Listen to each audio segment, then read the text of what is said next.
The morning sky over Nevada was clear and blue when everything changed forever. At exactly 0800 hours, radar stations across the United States picked up something that should not have been there. A massive object was falling through the atmosphere, but it was not falling like a meteor. It was controlled. It was deliberate. It was alien. Staff Sergeant Kim Tae-ho was drinking his morning coffee at Camp Pendleton when the emergency alert came through every communication system on base. All leave was canceled. All units were to prepare for immediate deployment.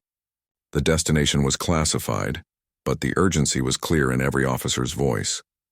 Within 2 hours, Tae-ho found himself on a military transport plane with his squad, flying toward Nevada.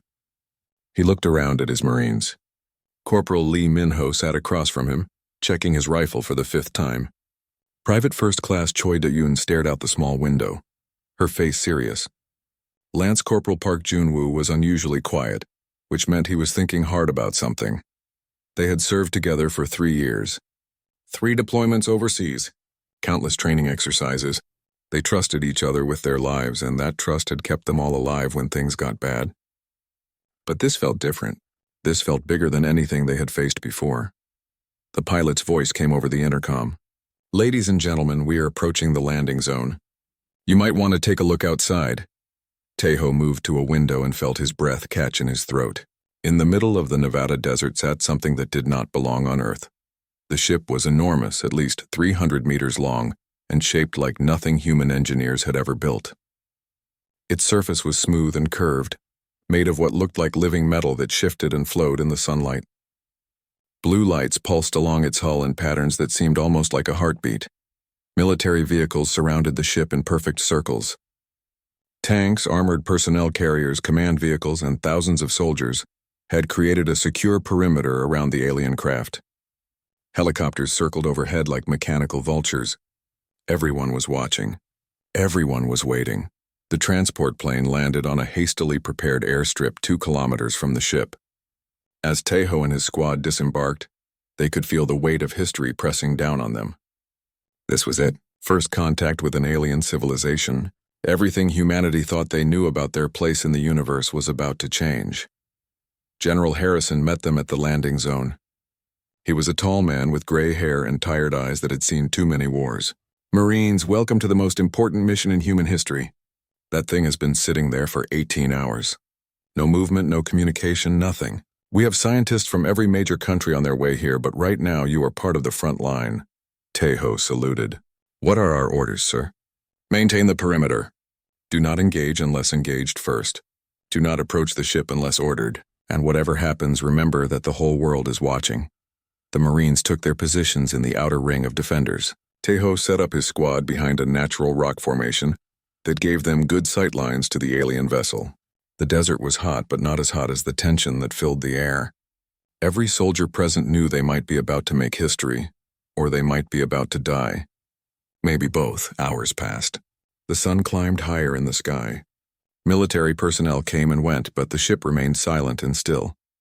Scientists arrived with equipment that looked almost as strange as the alien craft itself.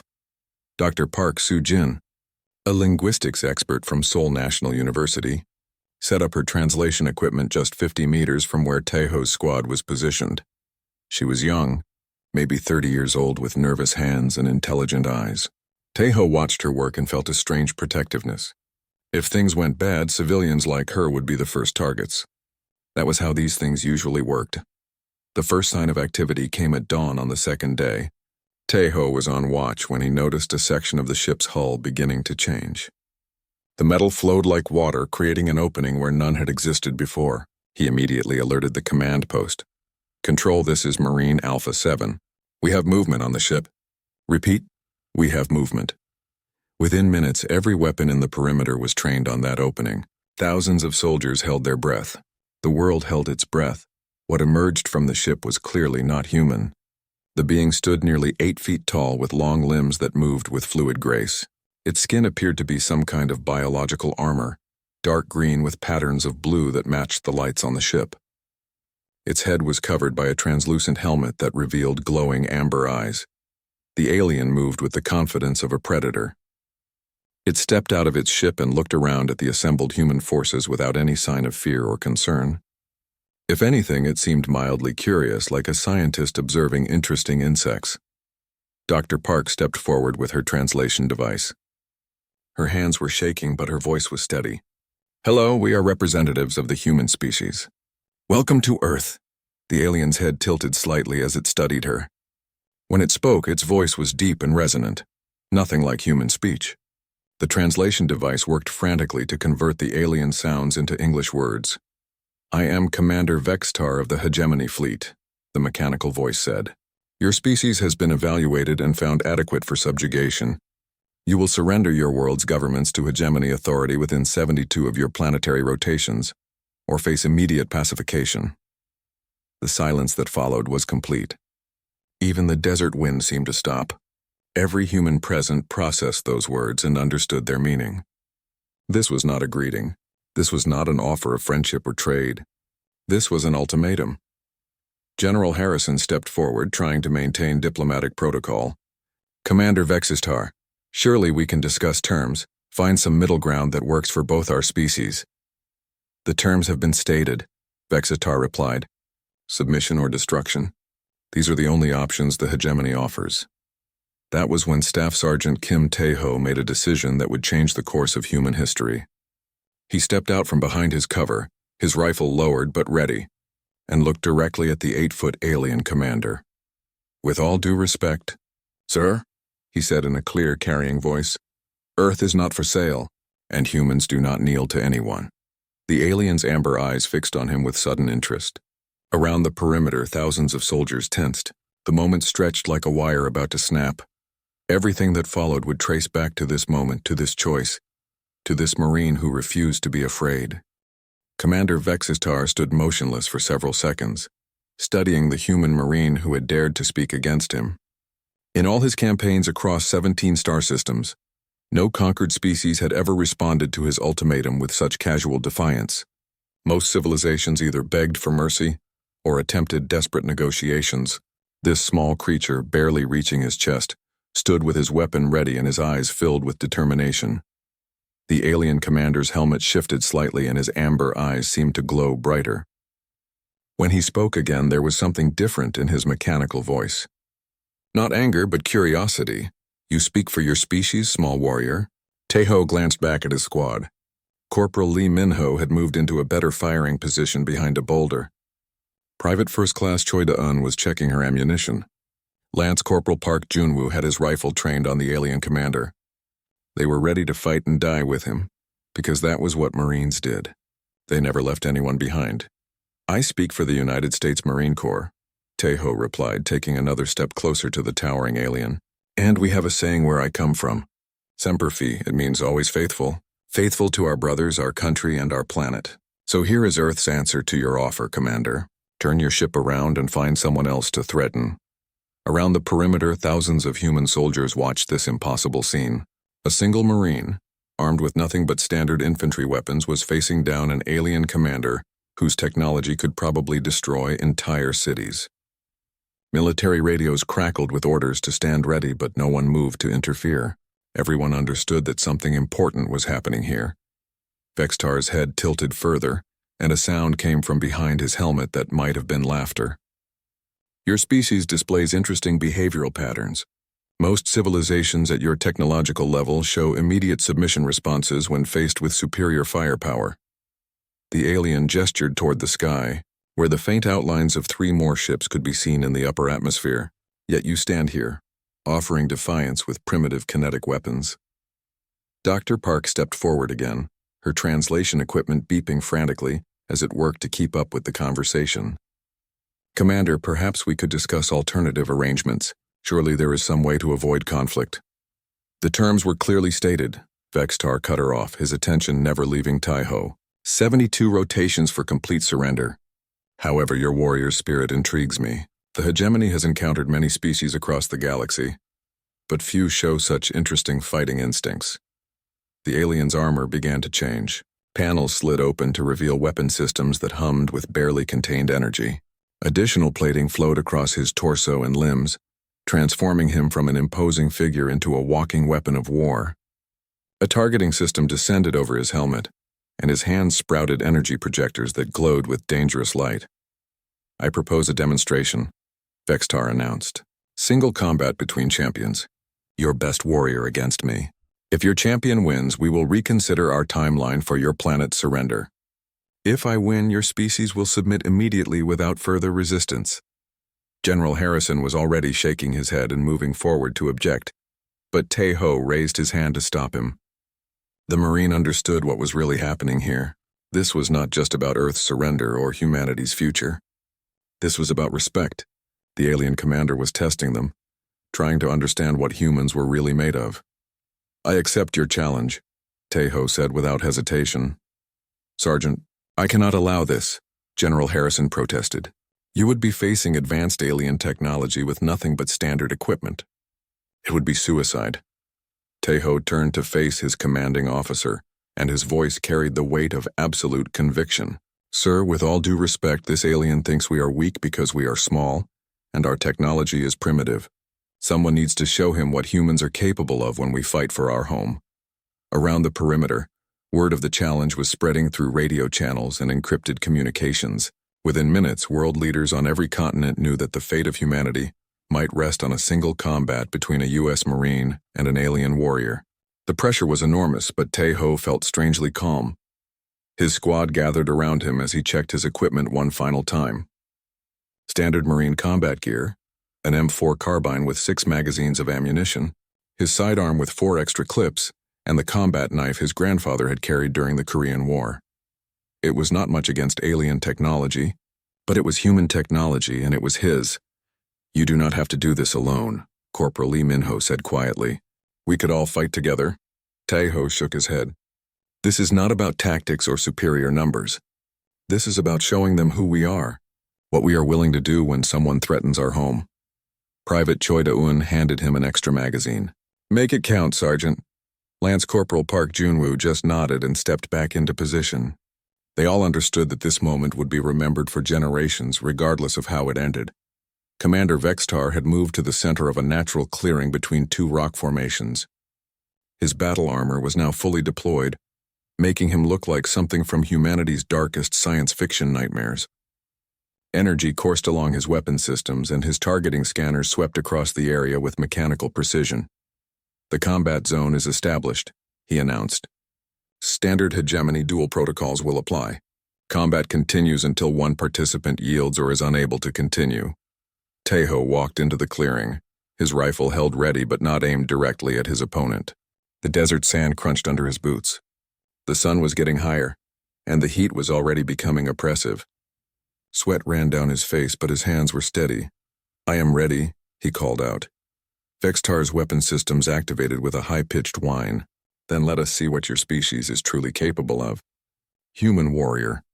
The fate of Earth was about to be decided by 2 soldiers, separated by millions of years of evolution and thousands of light years of space, but united by the universal language of combat. The first energy blast came without warning. Commander Vextar's weapon systems unleashed a barrage of blue fire that turned sand to glass where Tae-ho had been standing just moments before. But the Marine was no longer there. 3 years of urban combat in hostile territory had taught him that superior firepower meant nothing if the enemy could not hit their target. Tae-ho rolled behind a boulder as another blast scorched the air above his head. The aliens' weapons were incredibly powerful, but they were designed for fighting other advanced civilizations with energy shields and powered armor. They were not designed for fighting a human who used every piece of cover available and moved like his life depended on it. Because his life did depend on it, and so did everyone else's. The Marine sprinted from rock to rock using the desert terrain like a 3-dimensional chessboard. Every dip in the ground, every scrub brush, every shadow became part of his strategy. Vextar's targeting systems were incredibly sophisticated, but they were programmed to predict conventional military tactics. Tae-ho was not fighting conventionally. He was fighting to survive. Another energy blast melted the rock where he had just taken cover. The heat was so intense that he could feel it through his combat gear. But Vextar's shots were getting closer together, which meant the alien was either getting frustrated or his weapons needed time to recharge between volleys. Tae-ho took a calculated risk. Instead of continuing to run away from his opponent, he changed direction and began moving closer. The alien commander was powerful and well-armed, but he was also large and his armor looked heavy. If Tejo could get inside the range of those energy weapons, he might have a chance. The plan almost got him killed immediately. Vextar's targeting system tracked his movement and unleashed a concentrated beam that missed his head by inches. The Marine felt his hair singe as he dove behind another boulder, but he was now only 30 meters from his opponent, close enough to see that the alien's armor had joints and seams, close enough to notice that some of the energy conduits running along the surface looked vulnerable, close enough to try something desperate. Tejo pulled a fragmentation grenade from his belt, counted to 3, and threw it not at Vextar, but at the ground between them. The explosion filled the air with sand and dust, creating a cloud that confused the alien's sensors. It was an old trick, but sometimes old tricks worked best. He used the cover to close the final distance. His M4 carbine barked repeatedly as he emptied a full magazine at what looked like power coupling on the alien's chest plate. The bullets sparked off the advanced armor, but some of them found their mark. Lights flickered along Vextar's weapon systems. The alien commander spun toward him with inhuman speed, one massive arm sweeping toward Tejo's head. The Marine ducked under the blow and came up inside the alien's guard. At this range, those powerful energy weapons were useless. This was where human combat training gave him an advantage. Tejo's combat knife found the gap between helmet and chest armor.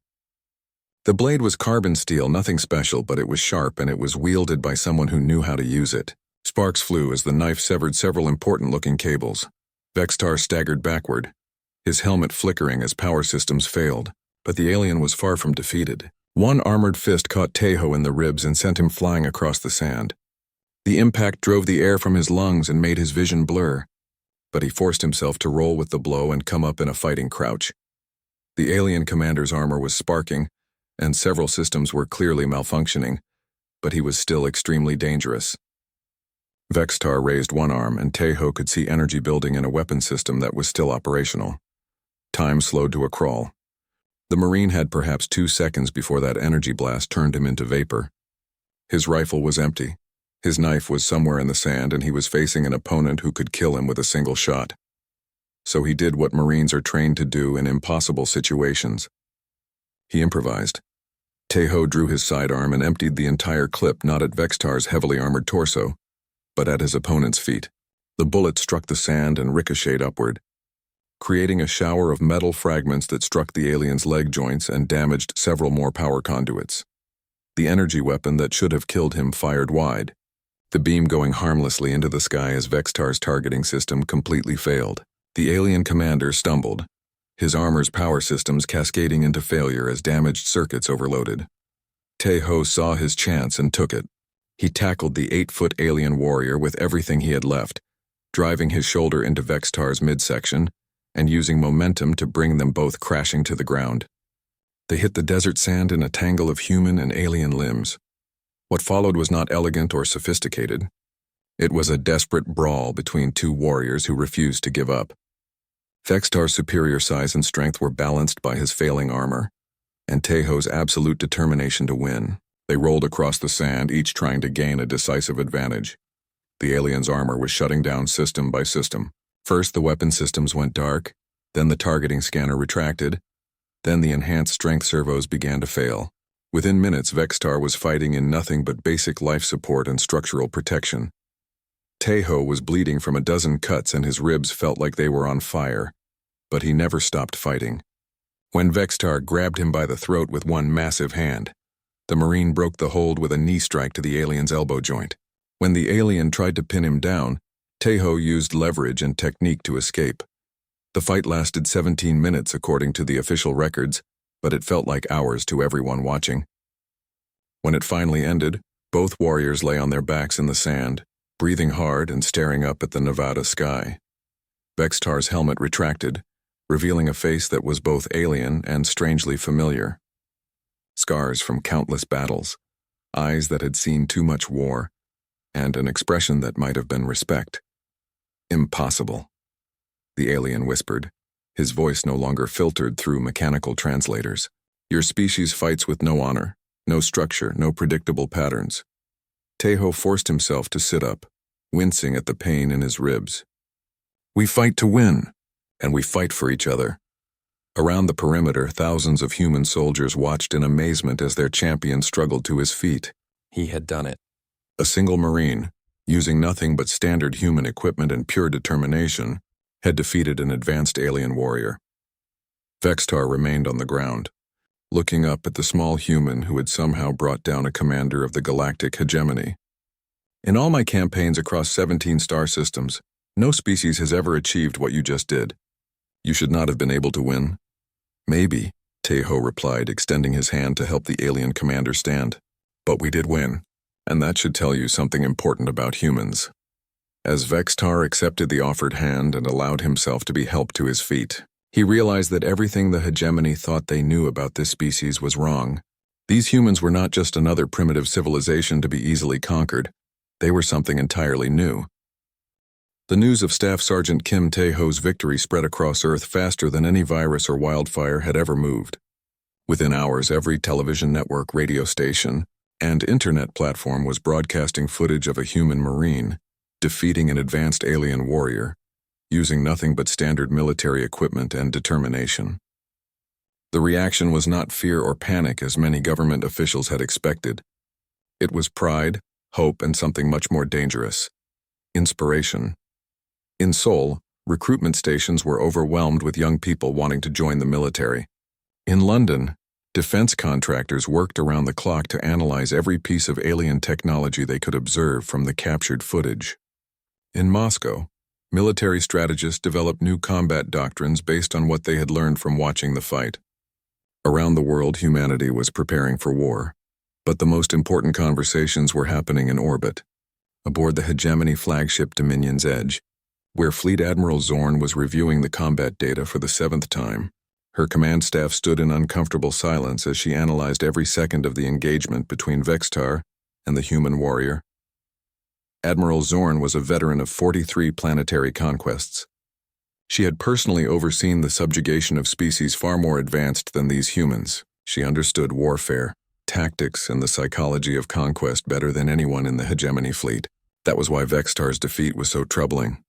"Explain to me," she said finally, her voice carrying the cold authority of absolute command, "how a species rated as minimal threat with conventional submission patterns managed to defeat our most experienced ground commander." Commander Krell, her intelligence officer, shifted nervously. "Admiral, the human displayed combat behavior that our predictive models could not anticipate.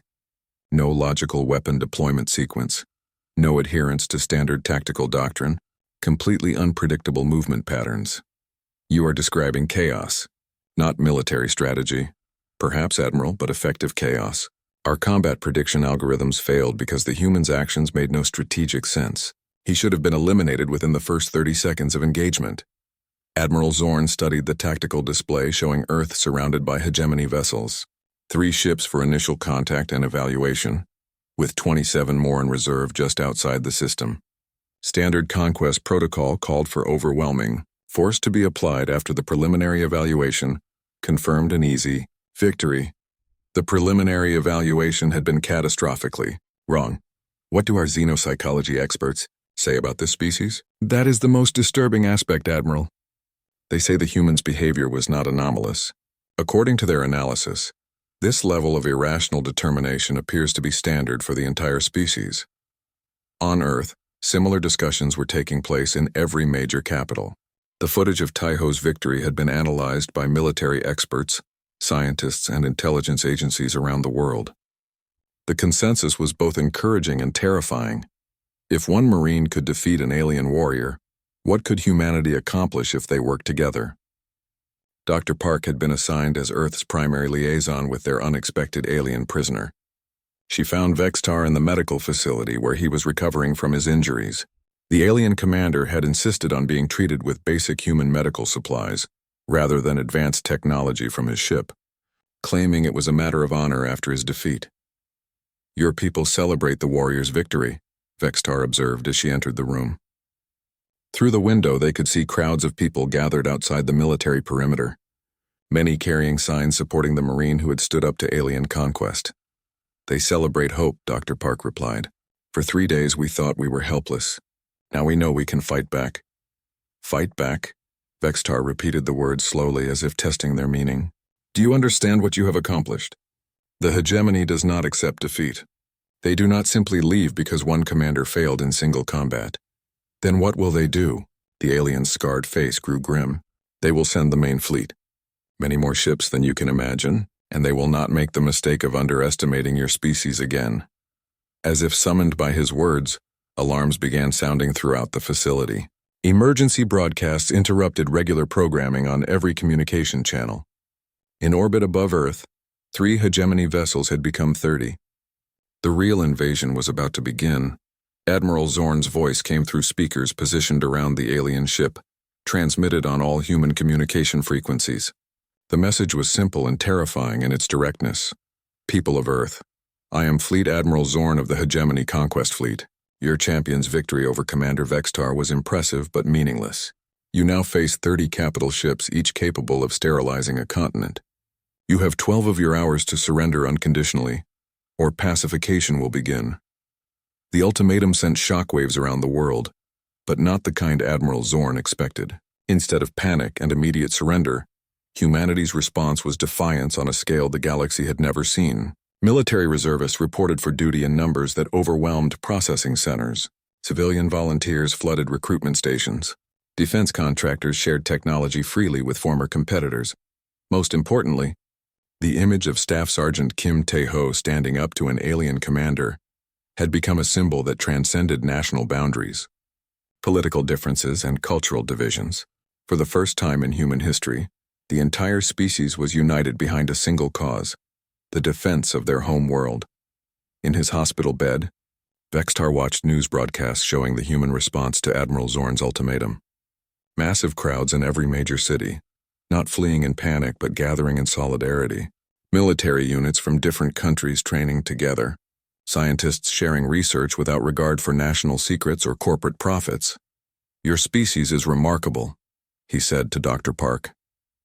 Most civilizations fragment under this kind of pressure. You appear to be becoming stronger. We have a saying, she replied. United we stand, divided we fall. It took an alien invasion to remind us what that really means. Vextar nodded slowly. Admiral Zorn believes that overwhelming force will break your resistance quickly. She has never encountered a species like yours. I tried to warn her, but she thinks my defeat was a fluke, a statistical anomaly. Was it?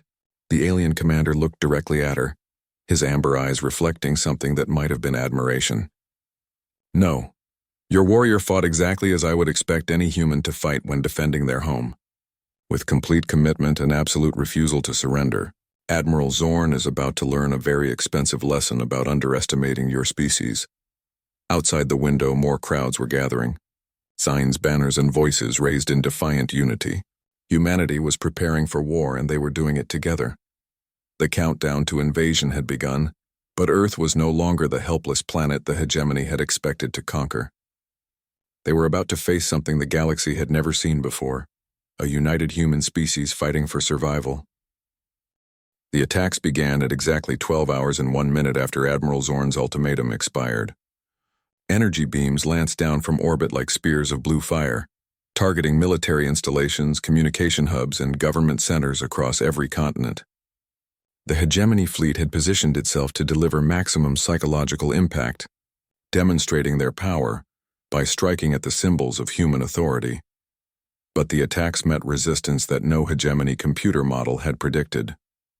Human fighter jets, hastily modified with technology reverse-engineered from Vextar's damaged equipment, swarmed up to meet the descending alien landing craft. The modifications were crude and limited, but they worked.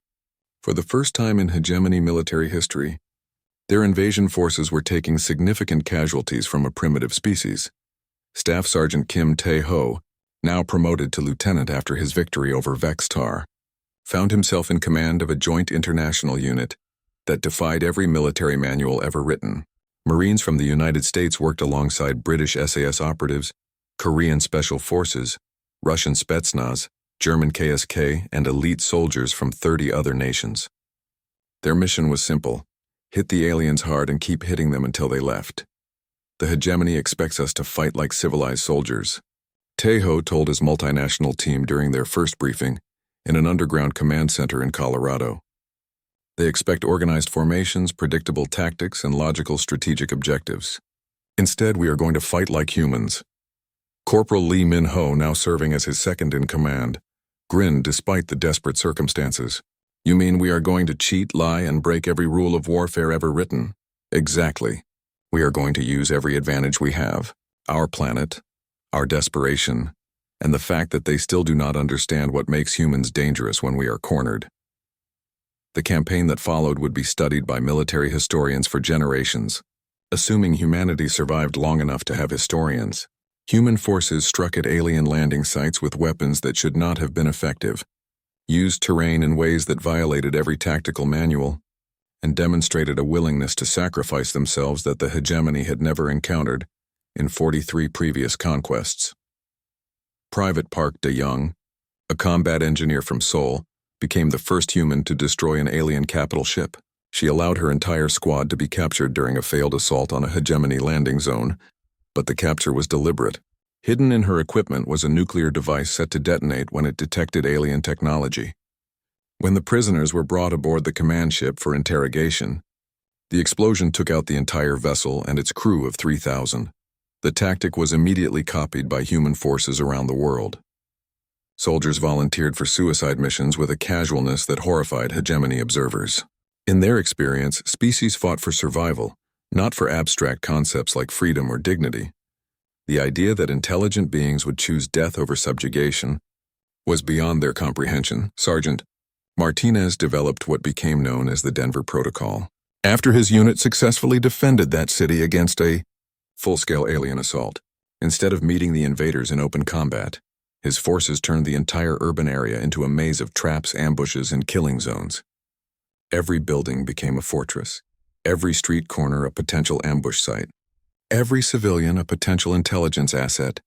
The hegemony had weapons that could level mountains, but they were useless against an enemy that refused to present conventional targets. Human resistance cells operated from subway tunnels, abandoned buildings, and hidden bunkers. They struck without warning and melted away before retaliation could be organized. Most disturbing to the alien commanders was humanity's complete disregard for the established rules of warfare. Humans disguised themselves as civilians, used improvised weapons that hegemony sensors could not detect, and employed tactics that their military doctrine classified as war crimes. But the humans did not seem to care about alien concepts of honor or proper conduct. They cared about winning. Admiral Zorn watched the casualty reports with growing disbelief. In the first 24 hours of combat, her forces had suffered more losses than in the previous 10 planetary conquests combined. Hegemony doctrine called for immediate surrender once a species recognized the futility of resistance. But these humans seemed to become more determined as their casualties. "Mounted, status report," she demanded during an emergency command meeting. "Aboard the Dominion's Edge, 17 landing zones have been completely overrun."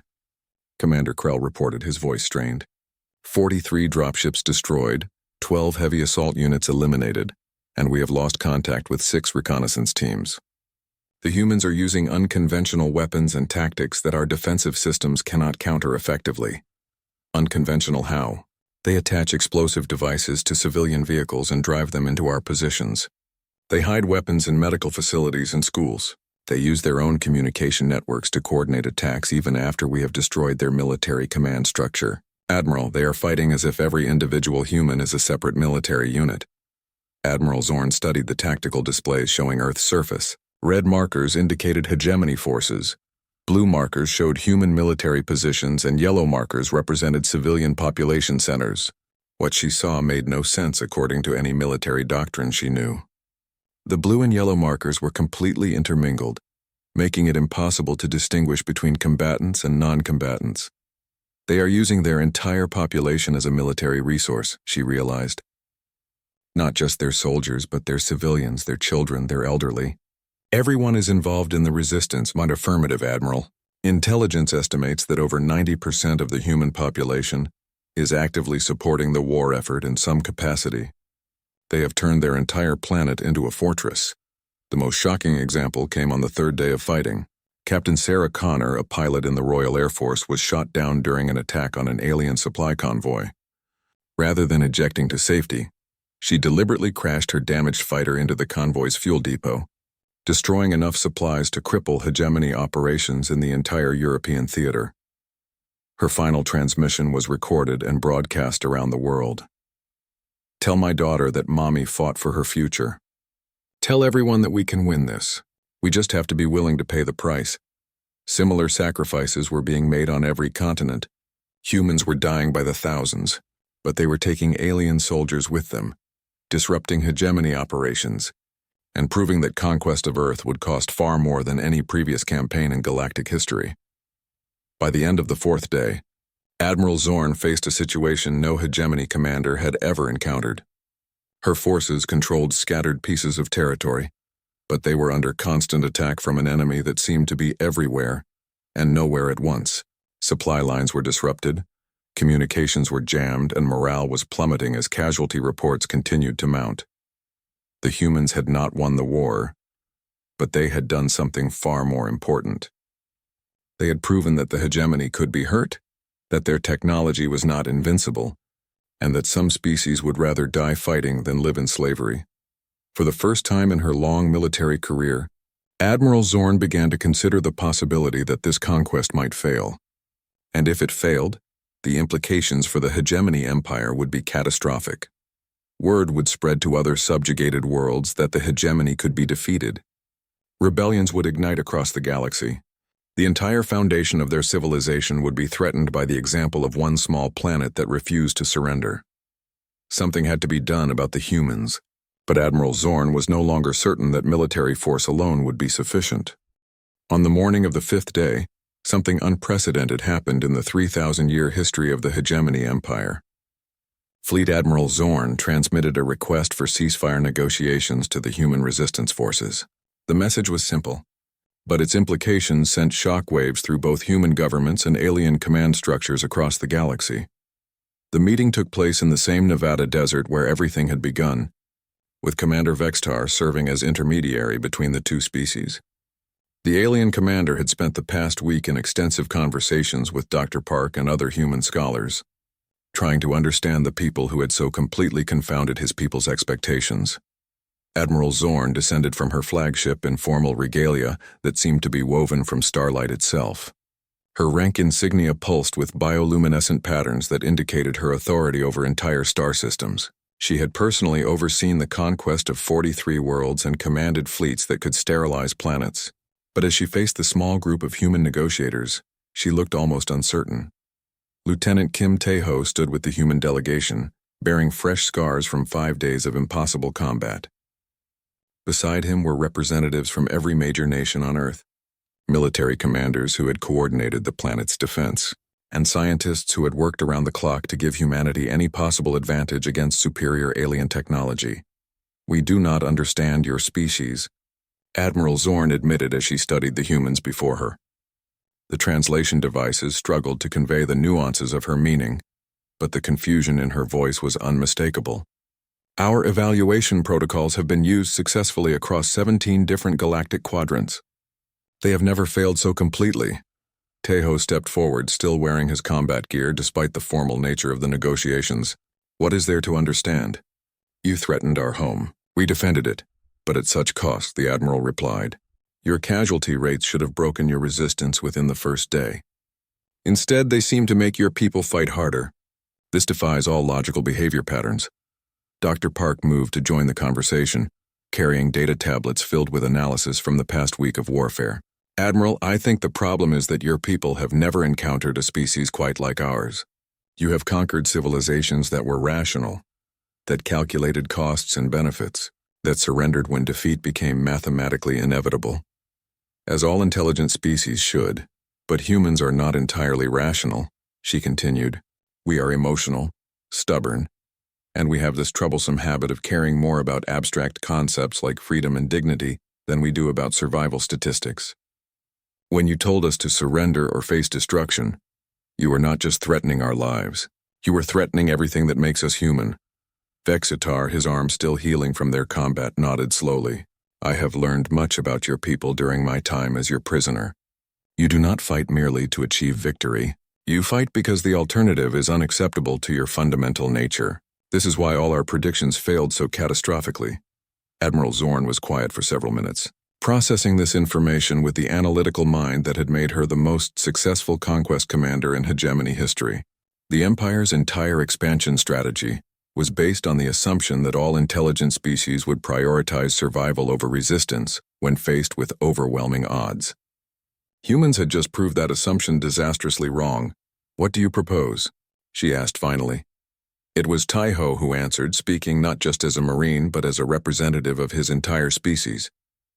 "Simple, leave us alone. Find some other corner of the galaxy to conquer and stay away from Earth.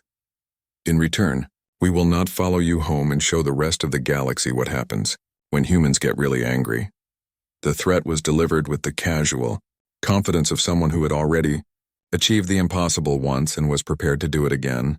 Despite the humans' primitive weapons and limited technology, Admiral Zorn found herself believing that these strange, illogical creatures might actually be capable of carrying out such a promise. "You would pursue us across interstellar distances?" "Admiral," Dr. Park interjected, "one thing you should understand about humans is that we do not forget and we do not forgive easily. If you leave us alone, we have no quarrel with your empire. But if you return or if we discover that you are threatening other worlds the way you threatened ours, then yes, we will come for you." General Harrison, representing the Unified Earth Military Command, stepped forward with a formal document. "These are the terms we are prepared to offer. Earth is declared a neutral zone, off limits to hegemony forces. In exchange, we agree not to develop interstellar military capabilities or interfere in your affairs with other species. Unless, of course, you break this agreement first." Admiral Zorn reviewed the proposed treaty with growing amazement. In 3,000 years of hegemony expansion, no conquered species had ever been in a position to dictate terms to their conquerors. Yet here were these humans, offering what amounted to a mutual non-aggression pact rather than begging for mercy. "Very well," she said finally. "Earth will be designated as a restricted system in hegemony space. Our forces will not return." And with those words, humanity's first interstellar war came to an end not in conquest or destruction, but in mutual recognition of something the galaxy had never seen before, a species that would rather die fighting than live in chains. As the alien fleet departed Earth's orbit, leaving behind only fading energy signatures and the memory of 5 impossible days, humanity looked up at the stars with completely different eyes. They were no longer alone in the universe, and more importantly, they had proven themselves worthy of respect among the civilizations that called those stars home. Staff Sergeant Kim Tai-Ho returned to his unit, but the world had fundamentally changed. The victory over the hegemony had done more than save Earth from conquest. It had awakened something in the human spirit that had been sleeping since the species first looked up at the night sky and wondered what was out there. Within months, every major nation on Earth was pouring resources into space technology development, not for conquest or expansion but for exploration and defense. The knowledge that other intelligent species existed had transformed humanity's perspective on their place in the cosmic order. The message was clear. Earth was defended not by superior technology or overwhelming numbers, but by the simple fact that humans refused to accept defeat when fighting for something they believed in. That lesson spread far beyond Earth's solar system. Commander Vextar, who chose to remain on Earth as an ambassador and cultural exchange coordinator, often spoke with human audiences about the impact of their resistance. "You must understand," he would tell them, "news of your victory has reached every corner of hegemony space. For the first time in 3 millennia, conquered worlds are asking questions about their own situations. Some are even beginning to resist." Dr. Park, now serving as Earth's first director of xenological affairs, documented these developments with fascination and growing concern. "We may have solved our immediate problem," she noted in her reports, "but we have created a much larger one for the galactic status quo. Other species are learning that the hegemony can be defeated." The implications were staggering. Rebellions began erupting on worlds that had been peaceful hegemony territories for centuries. The example of one small planet that refused to surrender was inspiring resistance movements across dozens of star systems.